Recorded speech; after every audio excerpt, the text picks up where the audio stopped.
मेरी मौसी का बेटा शहर में पढ़ने आया तो मैंने उसे अपने घर रख लिया क्योंकि मैं अकेली होती थी। पति देश से बाहर होते थे। पति से बात की तो वो मान गए। मेरी मौसी का बेटा मेरा बहुत ख्याल रखता था।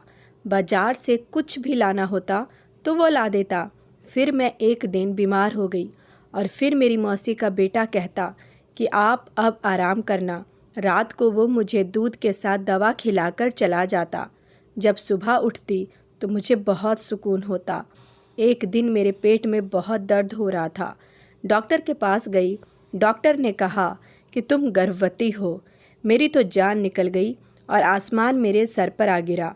मैं आश्चर्य होकर डॉक्टर की शक्ल देख रही थी, जो मुझ पर ऐसा धमाका कर चुकी थी कि मेरे सोचने और समझने की क्षमता खत्म हो चुकी थी। मुझे लग रहा था कि मुझ पर आसमान ही आ गिरा हो। ऐसा कैसे मुमकिन था? मैं मान ही नहीं सकती थी। मैंने डॉक्टरनी से कहा कि आपको ज़रूर कोई गलतफहमी हुई है, मुझे सिर्फ पेट दर्द की शिकायत है। वो मुझे देखकर मुस्कुराने लगी और मेरे सामने मेरी रिपोर्ट रखती। कहने लगी कि 3 साल से तो आप मुझसे इस चीज़ का ट्रीटमेंट करवा रही हैं। अब आपको भगवान ने खुशखबरी सुनाई है। आपको भगवान का शुक्रिया अदा करनी चाहिए। आपको जल्दबाजी से काम नहीं लेना चाहिए। मैं अपनी रिपोर्ट देखकर बदहवास हो गई थी। मुझे नहीं मालूम था कि मेरी ज़िंदगी में ऐसा भयानक मोड़ आ जाएगा। मैं तो सुनकर ही चकरा सी गई थी। मेरी शादी को 4 साल हो चुके थे। मेरे पति की नौकरी बाहर के विदेश में हुई थी। वो साल में बस कुछ महीने के लिए ही हिंदुस्तान आते थे और उस वक्त मेरी ख्वाहिश थी कि उस दौरान मैं उम्मीद से हो जाऊं ताकि मेरे दिल बच्चे में लग जाए। लेकिन हर बार मुझे मायूसी का मुंह देखना पड़ता था। लेकिन अभी तो वो परदेश में थे। मैंने डॉक्टरनी से कुछ न कहा। मेरे दिमाग ने काम करना बिल्कुल बंद कर दिया था। क्या सोचती, कैसे सोचती? मोनू मेरा सगा भाई था, मेरी सगी छोटी मौसी का बेटा था। अपनी सोच के ताने बाने में उलझी रही थी कि सामने अपने घर का गेट देखकर मेरे कदम वहीं रुक गए थे। मुझे लगा था कि मैं क्लिनिक से यहाँ तक का अपने बेजान वजूद को किसी लाश की तरह घसीट कर लेकर आई हूँ।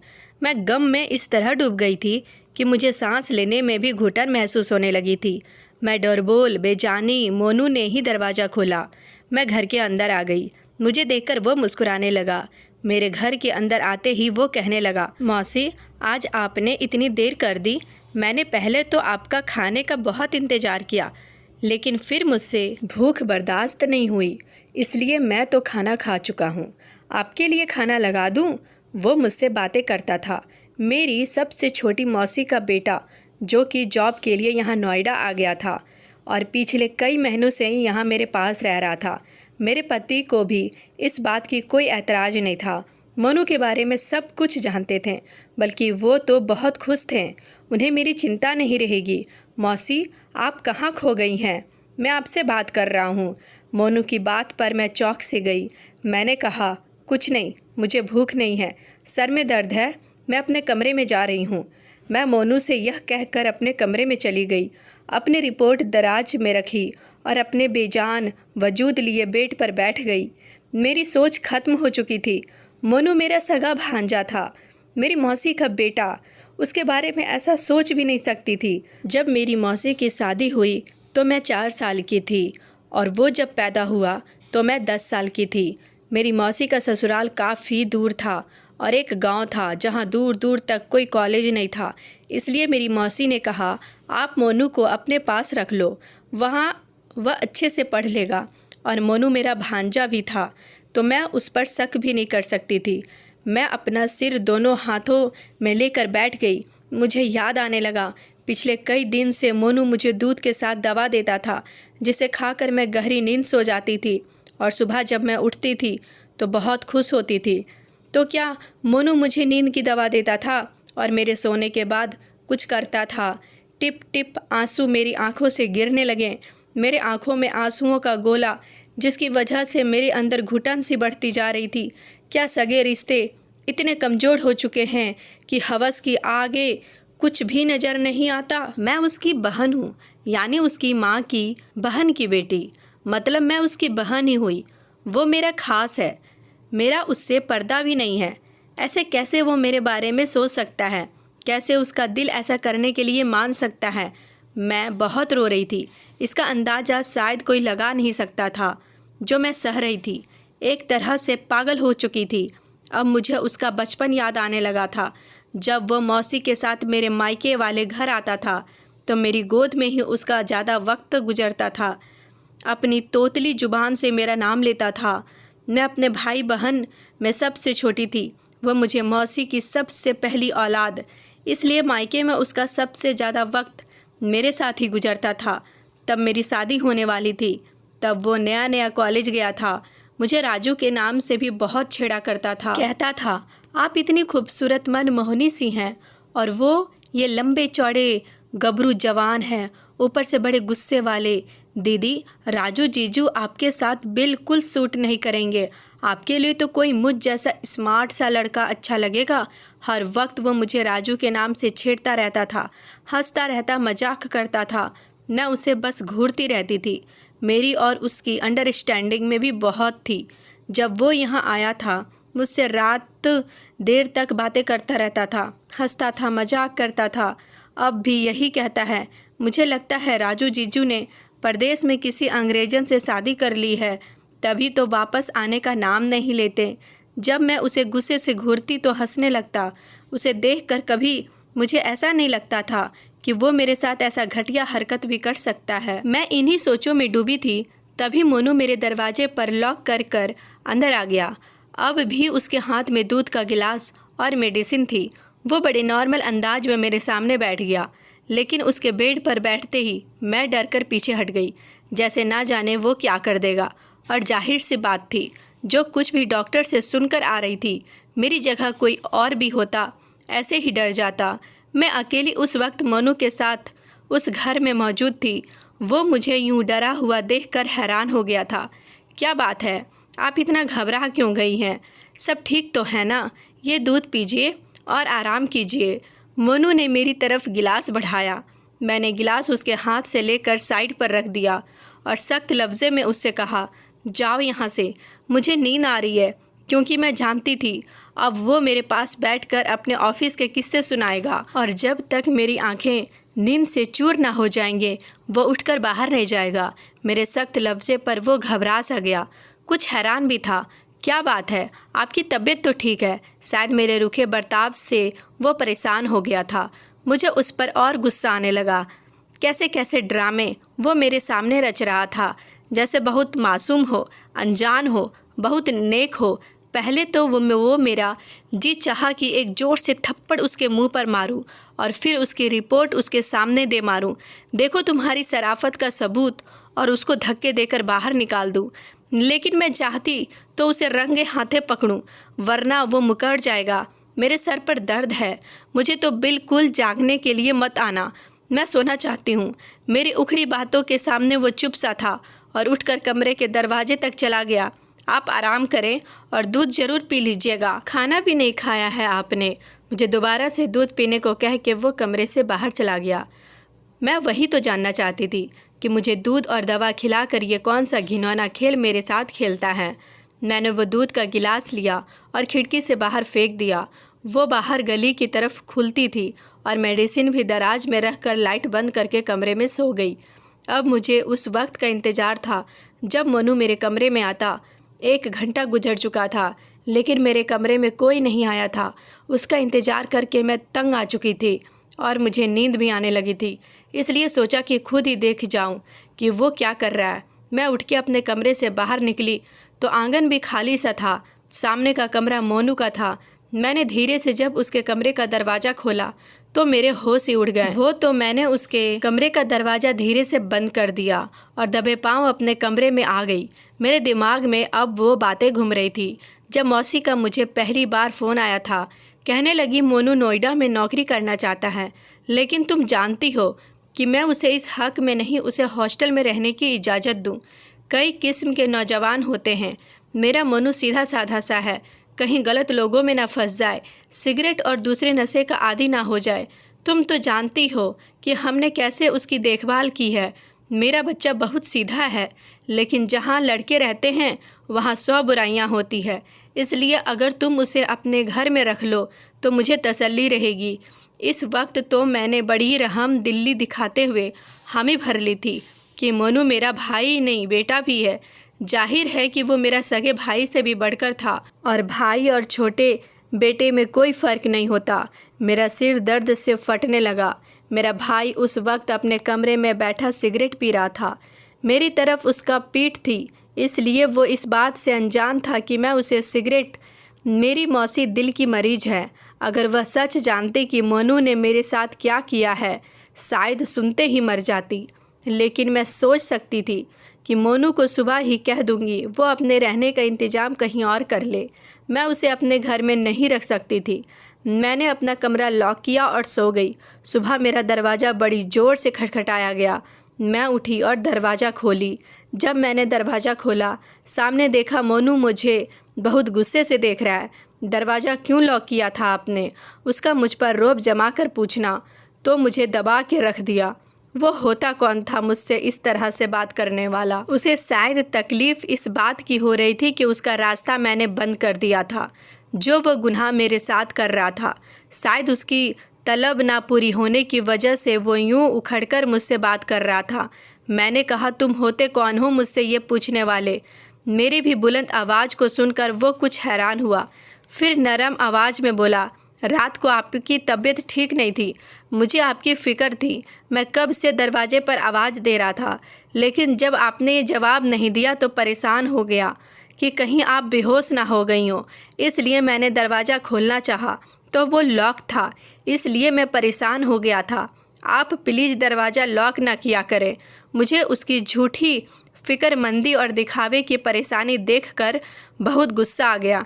मैंने कहा कि मेरी फ़िक्र करने की तुम्हें कोई ज़रूरत नहीं है, मैंने तीखी आवाज़ में कहा और अपने कमरे से बाहर निकल गई। अपने लिए नाश्ता बनाया और करके अब पड़ोस में अपनी एक सहेली के घर चली गई। मेरे पड़ोस में भी एक मेरी उम्र की लड़की रहती थी, शादीशुदा बच्चों वाली थी। जब भी मेरे पति देश से बाहर जाते वो औरत बहुत ख्याल रखती थी। मेरी उससे अच्छी दोस्ती हो गई थी। उसके पति भी मुझे छोटी बहन जैसे समझते थे। जब भी बाहर से कुछ लाने जाते तो मुझसे पूछते कि बहन कुछ मंगवाना हो तो बिना तकलीफ़ के बता दिया करो। मैं अक्सर ही उनसे सामान मंगवा लिया करती थी, लेकिन जब से मोनू आया था मैं हर काम मोनू से ही कहती थी। उस वक्त तो मुझे अपने पड़ोस वाली रेखा से ही काम था। मुझे अपना ऑपरेशन करवाना था। मेरे पति 2 महीने बाद आने वाले थे। मेरे पास इस पाप को ख़त्म करवाने के अलावा कोई दूसरा रास्ता नहीं था। लेकिन मुझे ये नहीं समझ आ रही थी कि रेखा से कहूँगी क्या, न जाने वो मेरे बारे में क्या सोचेगी। लेकिन मुझे किसी न किसी औरत की तो ज़रूरत थी, वो भी बिना सच बताए। मुझे यह कदम उठाना ही था, क्योंकि अगर मौसी को मैं सच बताती तो वो सह न सकती। अगर पति से सब कुछ कहती तो वो मुझे कभी अपनी पत्नी नहीं मानता। मेरा घर बर्बाद होकर रह जाता। मैं कैसी कसमकस का शिकार थी कि मैं ही जानती हूँ। मैंने रेखा से कहा कि मेरे पेट में बच्चा है, मुझे उसका ऑपरेशन करवाना है, इसलिए वो मेरे साथ डॉक्टर के पास चले। वो मेरी बात मान गई। मैं अपने डॉक्टर के पास नहीं गई थी जिसे कई सालों से इलाज करवा रही थी, बल्कि एक नई लेडी डॉक्टर के पास गई और उससे कहा कि वो मेरा एक काम आराम से कर दे तो मैं उसे ठीक ठाक पैसे दे दूंगी। वो लेडी डॉक्टर मान गई, लेकिन उस रात मेरे साथ कुछ ऐसा हुआ कि मेरी रूह कांप गई। मैं रात को घर आते ही मोनू से कह दिया कि मैं तुम्हें अपने घर पर नहीं रख सकती, इसलिए 3 दिन में वो अपने रहने को जहाँ चाहे इंतज़ाम कर ले। मेरी बात सुनकर वो हैरान सा होकर रह गया। आप यह क्या कह रही हो? मैं क्यों आपको छोड़कर जाऊंगा? मेरा मसला नहीं है, मैं तो कहीं भी रह लूँगा, लेकिन आप अकेली कैसे रहेंगी? मुझे मोनू की मेरे लिए फ़िक्रमंदी भी खल रही थी। मैंने कहा मैं तुम्हारे आने से पहले अकेली ही रह रही थी, जल्द से जल्द अपना इंतज़ाम कर लो। वह जवाब में कुछ नहीं बोला, लेकिन चेहरे से परेशान ज़रूर लग रहा था। मैं अपने कमरे में आकर सो गई। अब मैं अपना कमरा लॉक करके सोती थी। कुछ ही देर में मैं सो गई। फिर मुझे कुछ होश नहीं रहा। रात को जब मेरी आँख खुली तो मुझे लगा मेरे बराबर में कोई सो रहा है। लेकिन मेरे कमरे में बहुत अंधेरा था, इतना अंधेरा कि मैं उस इंसान को देख नहीं पा रही थी। बस ये नज़र आ रहा था कि मेरे बराबर कोई सो रहा है। मैं बुरी तरह से डर गई थी। मुझे जल्दबाजी में कुछ न सूझा। मैं चिल्लाने लगी, लेकिन अगले ही पल में मेरे बराबर लेटा इंसान उठकर बैठ गया। इससे पहले कि मैं बेड से उठकर जाती, उसने मेरे मुंह पर हाथ रख दिया। अब तो मैं बदहवास सी हो गई थी। इससे पहले कि मैंने अपने बचाव के लिए कोई उपाय सोचती, उस इंसान ने साइड पर रखा लैंप ऑन कर लिया। उस इंसान को देखकर तो मैं अपने होश खो बैठी थी। मेरे सामने मेरा पति था। राजू कब घर आ गए थे, वो भी बिना कुछ बताए। वो अचानक से आ गए थे। वो मुस्कुराने लगे, कहने लगे तुम्हें सरप्राइज देना चाहता था। जब मैं घर पहुंचा तो मोनू ने दरवाज़ा खोल दिया था। उसे मालूम था कि मैं आ रहा हूं, लेकिन जब मैं कमरे में जाने लगा तो कमरा लॉक था। मत पूछो, खिड़की के रास्ते से मुझे अंदर आना पड़ा। अजीब हो तुम भी, यहाँ कौन से कोई गैर था जो तुमने दरवाज़ा लॉक करके सोई थी। राजू की बात का मैं क्या जवाब देती। मैं उस वक्त बहुत ज़्यादा दिल बर्दाश्त हो गई थी, इसलिए राजू के गले लगकर मैं बहुत रोने लगी। वो तो मुझे यूं रोता देखकर समझ कि मैं उसके बिना उदास हो गई थी, इसलिए यूं उन्हें अचानक सामने पाकर रोने लगी हूँ। लेकिन हकीकत तो जानती थी कि मुझ पर क्या बीती है। वो मुझे तसल्ली देने लगे। सुबह जब मैं उठी तो राजू अभी भी सो रहे थे। मैं बहुत परेशान थी। आज मुझे डॉक्टर के पास ऑपरेशन करवाने जाना था, लेकिन राजू की मौजूदगी में मुमकिन नहीं था। अब मैं यह सोचकर परेशान थी कि राजू से क्या बहाना बनाऊंगी, कैसे जाऊंगी, कैसे राज छुपाऊंगी। मैं परेशान से बाहर लाउंज में बैठी थी। तभी मोनू किचन से निकला। वो अपने लिए नाश्ता बना के टेबल पर रख रहा था और मुझको देखकर मुस्कुरा कर कहने लगा, दीदी कैसा लगा आपको जीजू का सरप्राइज। मैंने उसे नफ़रत से देखा और कहा कि किस कदर ढीठ और ड्रामेबाज इंसान हो तुम। ऐसी मासूमियत से भरी अदाकारी कैसे कर लेते हो। शर्म नहीं आती तुम्हें। एक तरफ दीदी कहते हो और दूसरी तरफ। मैं ये सब सह सह कर थक चुकी थी, इसलिए बिना शर्म के मुंह पे जो आया उसे कहना शुरू कर दिया। वो ऐसा ढीठ था कि अब भी मुझे हैरत से देख रहा था। कहने लगा, दीदी क्या कह रही हो आप। मुझे आपकी बात बिल्कुल समझ नहीं आ रही है। मैंने ऐसा क्या कर दिया जो आप इस तरह से मुझसे बातें कर रही हो। मोनू की बात पर मैंने उसे ताज्जुब से देखा और कमरे में चली गई। राजू अभी भी सो रहे थे। दराज से अपनी रिपोर्ट निकाली और कमरे से बाहर आ गई। मोनू अब टेबल पर खड़ा था। मैंने वो रिपोर्ट उसके मुंह पर मारी और उसके चेहरे से टकराकर ज़मीन पर गिर गई और कहा, ये पढ़ो और अपनी गंदी चेहरा लेकर राजू के उठने से पहले दफ़ा हो जाओ मेरे घर से। मैंने गुस्से से दबी आवाज़ में कहा, क्योंकि मैं नहीं चाहती थी कि राजू को इस बात की भनक भी लगे। मोनू वो रिपोर्ट ज़मीन से उठाकर खोली। जैसे ही उसने पढ़ा उसके चेहरे से रंगत उड़ गई, चेहरे पर उदासी सी छा गई। इसलिए पहले कि वो कुछ बोलता, राजू आंगन में आ गए। पता नहीं कैसे, लेकिन वो सीधा मोनू के पास गए और रिपोर्ट उसके हाथ से लेकर पढ़ने लगे। उन्हें देखकर तो मेरी जान ही मेरे तन से जुदा हो गई थी। मेरा घर बर्बाद हो जाएगा। राजू तो मुझे तलाक ही दे देंगे। मैं बुरी तरह से चकराकर गिर गई थी। जब मुझे होश आया तो मैं हॉस्पिटल में थी। मुझे सुई लगी हुई थी। राजू बड़ी सजिंदगी से मुझे देख रहा था। मेरी तो जान ही निकल गई थी। मोनू भी वहीं खड़ा था। मैं राजू को देखकर रोने लगी। मैंने कहा कि मेरी कोई कसूर नहीं है राजू। मोनू मुझे नींद की मेडिसिन देता था। मुझे कुछ भी नहीं पता है। भगवान के लिए मुझे तलाक मत दीजिए। मैं आपसे बहुत प्यार करती हूँ। मैं आपके बगैर नहीं जी पाऊँगी। मैं बिस्तर पर लेटे लेटे हाथ जोड़े राजू से माफ़ी मांग रही थी। वो मेरे पास आए, मेरे जुड़े हुए हाथों को अपने हाथों में लिया और कहने लगे, तुम परेशान मत हो, मैं तुम्हें नहीं छोड़ूंगा। मैंने तुम्हारे सारे टेस्ट नए सिरे से करवाए हैं। तुम प्रेग्नेंट नहीं हो।